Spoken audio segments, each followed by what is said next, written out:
Coloro?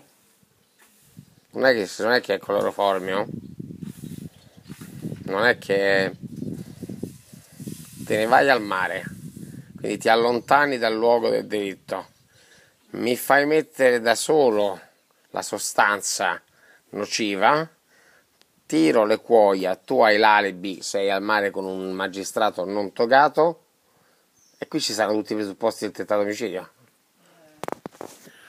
Qui ci sono i presupposti di un'induzione all'autolesionismo, perché si mette da solo, non ha controllato, io ero al mare e io però ho subdorato e ho videato e il reato non andrà consumato. Secondo te sto male? A mezzogiorno. A mezzogiorno vedevo... Ti stai suicidando te, si ribalta, c'è lo spostamento del focus. Vai. Questo appena si accende verso tutto. Tutto! Tu sarai al mare col magistrato.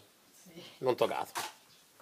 E si potrebbe consumare un reato o non reato. Sento che ti viene l'esalazione in faccia. Che mi viene in faccia? L'esalazione. L'esalazione in faccia, quindi si mettono le mani avanti, si dichiara. Comburente. Com'è? Comburente. È un comburente. Voglio andare all'ufficio? Tu vai al mare, no? Con magistrato non toccato. Così eviti il reato. Poi ho filmato.